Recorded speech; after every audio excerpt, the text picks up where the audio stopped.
Greetings, my name is Aaron John M. Lumbang. This is my daily devotion for today. This is based upon the video series of Pastor Russell Campos 365 Daily Devotion, and our topic for today is Forgiveness Nurture a Healthy Heart. Our scripture is Colossians, or coming from Colossians chapter 3, verse 13. Bear with each other and forgive one another. If any of you has agreements against someone, forgive as the Lord forgave you. Our first teaching is forgiveness is being gracious to imperfection. So, forgiveness is great for the health of the heart. Yun yung pinakaunang kailangan natin malaman na. At yung pangalawa naman is everyone is imperfect. Imperfect. Lahat ng tao, kahit sino man yan, kahit pinakamahal mong tao yan, kainis o kinaiinis ang tao sa mundo, he is also imperfect. Just as the person as you love so much is also imperfect. The people around you, everyone is. Walang perfecto na tao. Kapatid man, magulang man, asawa man, tropa man, closest friend at heart, lahat yan imperfectong tao. Preachers, church leaders, partners, lahat yan. So, in this sense, yung forgiveness, buhay natin yan, ina-acknowledge natin ano yung or ginagawang mali ng tao na yun, at pati na rin na imperfect sila. Bakit? Ano yung connection nun? Na we acknowledge, we are aware that these people are imperfect, na hindi lahat ng ginagawa nila tama, hindi lahat ng bagay na ginagawa nila ay nakakabuti, hindi lahat ng bagay na ginagawa nila ay pinag-isipan or may kabuluhan na rason o kadahilanan. Sa ganun, we ina-acknowledge natin na lahat ng tao sa paligid natin, pati ang sarili natin, na pag na-acknowledge natin ang ibang tao ay imperfecto, kailangan talaga natin patawarin yun dahil hindi maiiwasan nilang magkamali.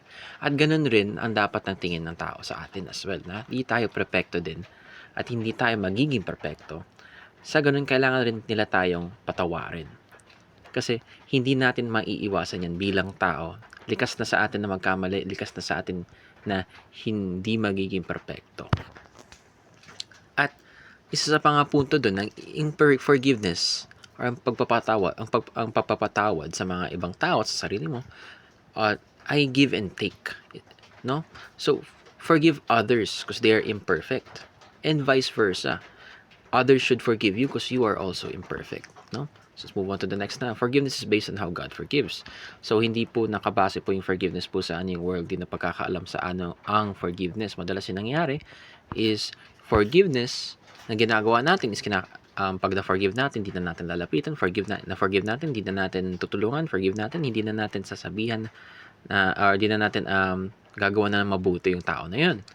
But, since Kristiyano tayo, dapat yung sa mga ganong virtue, mga ganong belief sa forgiveness, binabase natin sa salita ng Diyos. So, balik tayo sa verse na, bear with each other and forgive one another. If any of you has a grievance against someone, forgive as the Lord forgave you. So, dito pala makikita natin na forgiveness is based on how God forgives.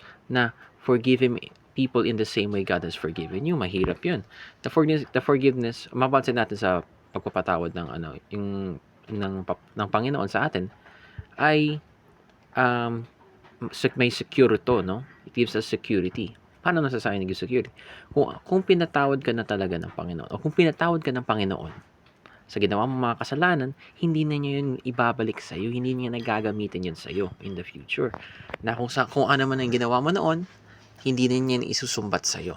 Kagaya ng ginagawa natin bilang tao, sa madalas pag tayo nagkakaroon ng argumento, nangyayari ay binabalik natin ang ginawa nila noon para i-justify ang mga kadahilanan natin na bakit tayo galit sa kanila hanggang ngayon. So parang yan, ginawa mo yan noon eh. Ganyan ka na, matagal pa. Matagal ka nang ganyan eh. Sa ganun, makikita natin na God's forgiveness is a truly clean slate, no? Na through the powerful blood of Christ, makikita natin na through the blood of Christ, we are forgiven. We are forgiven. We are seen as righteous as Christ. We are seen as clean as Christ. So pag dinala tayo sa hukuman, pag nasa harap na tayo ng judgment of God, we are seen as justified, no? So through the death of Christ, we are covered in His blood and we are now seen as righteous, as clean, as we are seen as Jesus Himself, no? We are seen as clean as Him. So God does not use our past sins against us kasi no sins ever happened. Parang ganun. We become a clean slate. Yung naiintindihan ko. Number 3, forgiveness is healing our own brokenness. Ito maganda rin to. So, it is not only for others, no? Yung parang, para hindi na natin sila masasaktan, no? Hindi lang yung pina-forgive natin yung nagbe-benefit, pati tayo yung nagbe-benefit sa ginagawa nating forgiveness. Bakit? Kasi ito yung unang, or sa pag-forgive, pagpapatawad, tayo yung unang gumagaling. Tayo yung unang nagkakaroon ng ginhawa when we forgive others, no? Why?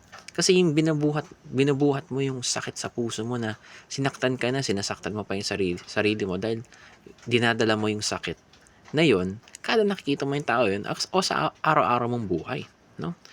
Kaya pag galit ka sa tao, no?